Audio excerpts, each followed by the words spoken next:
Long ago in a faraway land was a village where everyone was known for being grumpy. One day, 3 hungry soldiers, Edward, Henry, and John, came walking towards the village.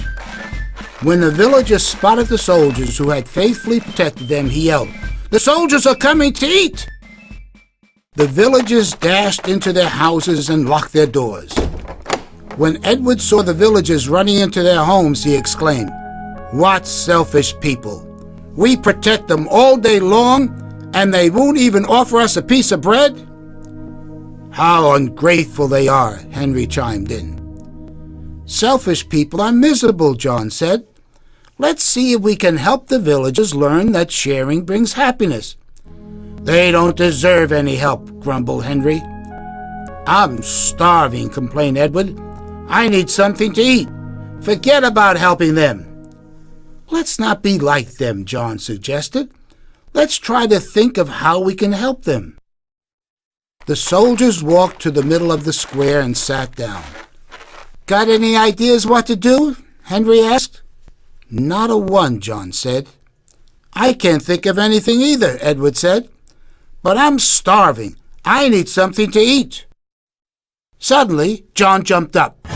"I've got a great idea. Let's make stone soup." "Stone soup?" said Edward and Henry, laughing. "Are you crazy?" "Yes, stone soup," insisted John.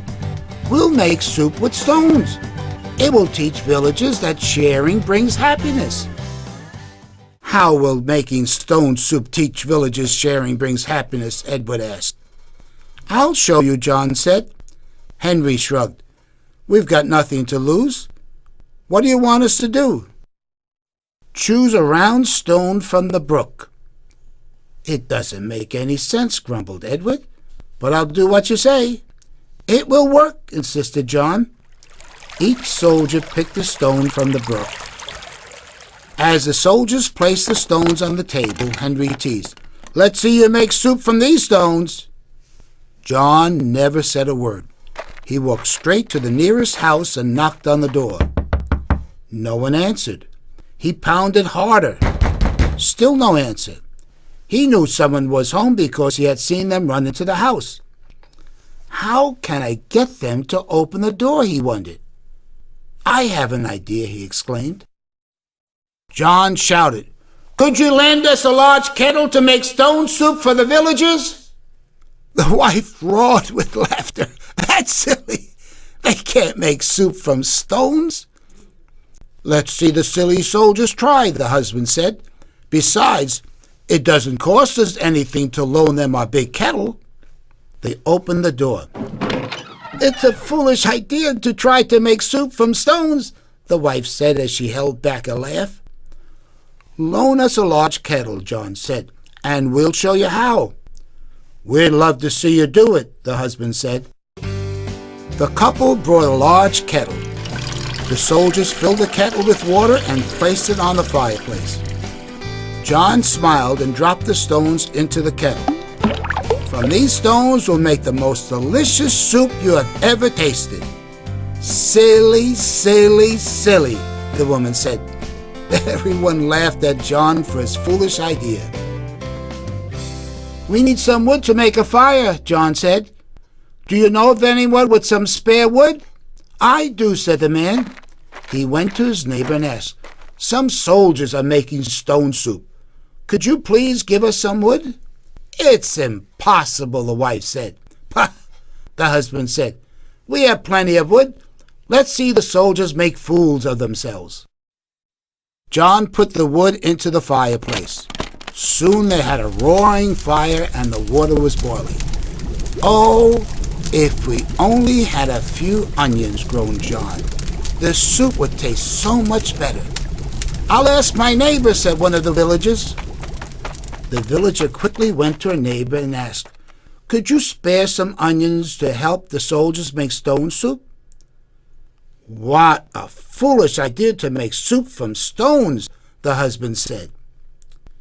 "Give them some of our onions," the wife said. "We can't eat them all." They picked some onions from the garden. The 3 couples watched John drop the onions into the bubbling water. As John stirred the soup, he sniffed and sighed. Oh, if only we had some meat, like a chicken. It would add so much flavor to the soup.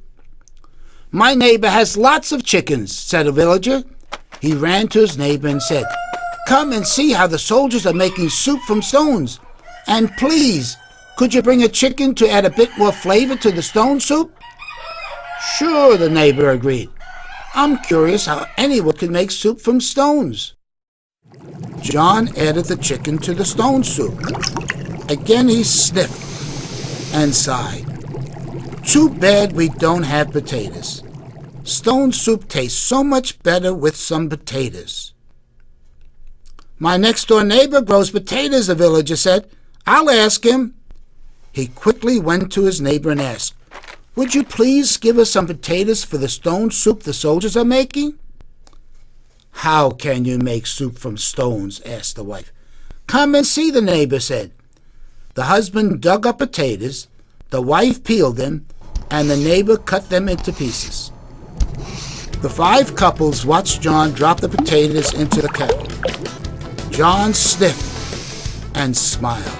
Ah, it smells delicious. But if we only had some carrots, it would really improve the flavor. My neighbor has lots of carrots, said a villager. I'll ask her.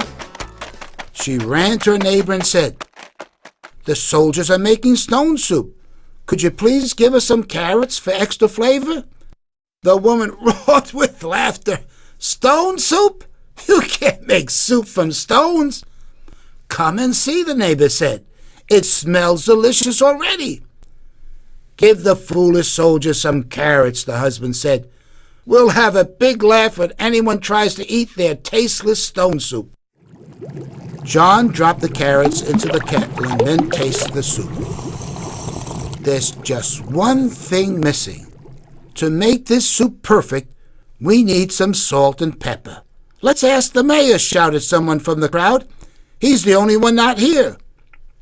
I'll ask him, volunteered a villager. He ran to the mayor's house and said, Mr. Mayor, all the villagers are watching 3 soldiers make stone soup. Could you bring some salt and pepper? We'd be glad to, said the mayor. When the mayor and his wife came, they were shocked. For years, I've been trying to get our people to come together, he told his wife.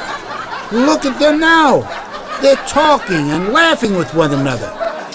Isn't that wonderful, the mayor's wife said. The mayor's wife gave John the salt and pepper. After John added the salt and pepper, he tasted the soup and proclaimed, Delicious! The soup is almost done, Henry announced. We need tables, chairs, bowls, and silverware. I'll get tables, someone called out. Another yelled, I'll get chairs. Everyone began volunteering to help. This is absolutely unbelievable, said the mayor as he watched the happy villagers coming with tables, chairs, bowls, and silverware. Some even brought tablecloths to cover the tables. The soup is ready to be served, Edward shouted. The villagers quickly sat down and the soldiers served them. Everyone talked and laughed and had a wonderful time. After they ate and were full, the mayor stood and said to the soldiers, We want to thank you for protecting us and for making this delicious stone soup. Yes, shouted all the villagers. John stood and said, This soup was delicious because everyone shared. If you hadn't shared, we could never have made this tasty soup. The neighbors now felt ashamed for having lived such selfish lives. The mayor called the soldiers forward. Thank you for teaching us that sharing brings happiness. Today we had such a good time sharing and being friendly that I propose every year we gather together and celebrate Stone Soup Day. All the villagers stood, clapped, and shouted, Yes! From that day on, the villagers became so happy, friendly, and generous that people everywhere began to marvel at how the town had changed. the villagers built a monument in the town square to celebrate Stone Soup Day. They built the monument so they and their children would always remember that sharing brings happiness.